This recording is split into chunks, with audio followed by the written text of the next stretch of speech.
Exploring ideas میں مہربان علی کا سلام۔ دوستو، آج ہم سپرسٹیشنز کے بارے میں بات کریں گے۔ اردو میں اسے بدشگونی، بدفعلی یا کسی چیز کو برا گمان کرنا کے ہیں۔ کسی شخص، جگہ، چیز یا وقت کو منحوس جاننا، اسلام میں اس کا کوئی تصور نہیں۔ حدیث مبارکہ کے مطابق نبی اکرم صلی اللہ تعالیٰ علیہ وسلم نے ارشاد فرمایا، بدفعلی لینا شرک ہے، بدفعلی لینا شرک ہے، بدفعلی لینا شرک ہے۔ یہ 3 مرتبہ فرمایا۔ اس کی 2 قسمیں ہیں، اچھا شگون یا اچھا فعل لینا، برا شگون یا برا فعل لینا۔ اچھا شگون یہ ہے کہ جس کام کا ارادہ کیا ہو اس کے بارے میں کوئی کلام سن کر دلیل پکڑنا۔ اچھے شگون کی مثال ہے کہ کسی کام کو جا رہے ہوں اور کسی نے پکارا، یا رشید یعنی اے ہدایت یافتہ، یا کسی نیک آدمی سے ملاقات ہو گئی اور خیال کر لیا کہ کامیابی ہوگی۔ بدشگونی کی مثال ہے کہ ہم سفر کے ارادے سے گھر سے نکلے اور راستے میں کالی بلی نے راستہ کاٹ دیا۔ اب خیال کیا کہ نحوست ہے۔ ہمارے معاشرے میں جہالت کی وجہ سے رواج پانے والی خرابیوں میں سے ایک بدشگونی بھی ہے۔ عربی میں اسے طائرن اور طیرتن کہا جاتا ہے۔ عرب لوگ طائر یعنی پرندے کو اڑا کر اس سے فال لیتے تھے۔ پرندے کے دائیں طرف اڑنے سے اچھی فال لیتے تھے اور بائیں طرف اڑنے اور کوے کے کائیں کائیں کرنے سے بدشگونی یعنی بری فال لیتے تھے۔ اس کے علاوہ عقاب سے مصیبت، کوے سے سفر اور ہدہد سے ہدایت کی فال لیتے تھے۔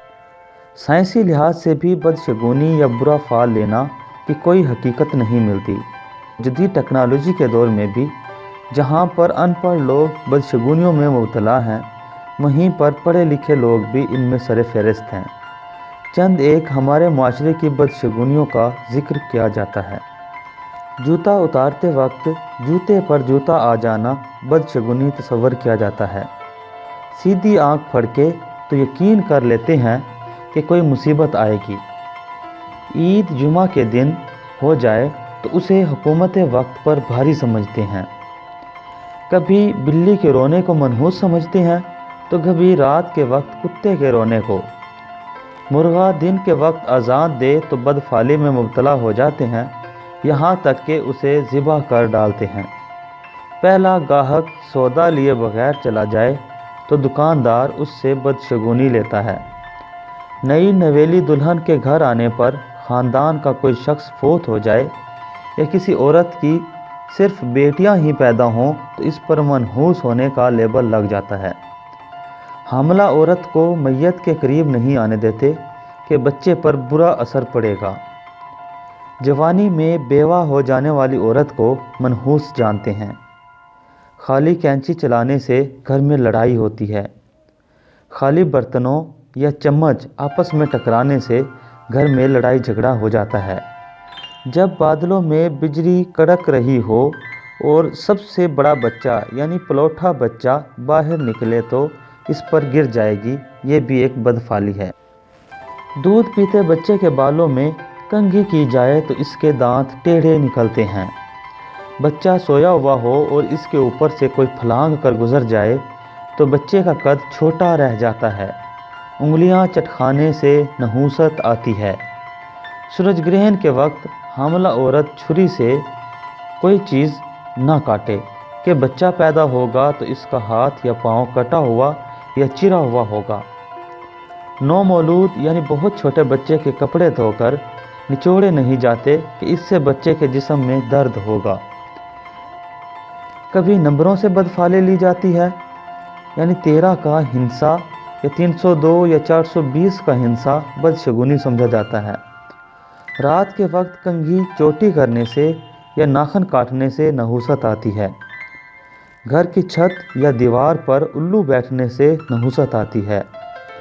مغرب کی اذان کے وقت تمام لائٹیں روشن کر دینی چاہیے ورنہ بلائیں اترتی ہیں۔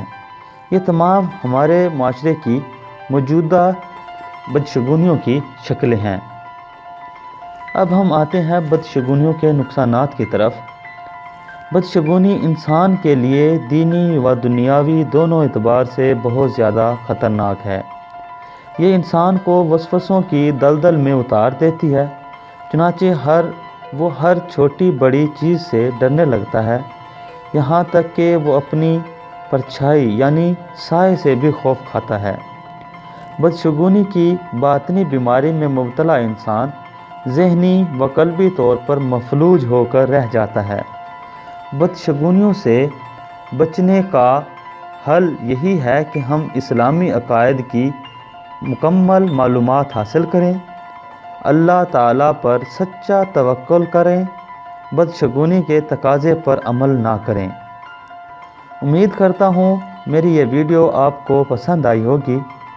چینل کو سبسکرائب کریں اور بیل آئیکن کو پریس کریں۔ شکریہ۔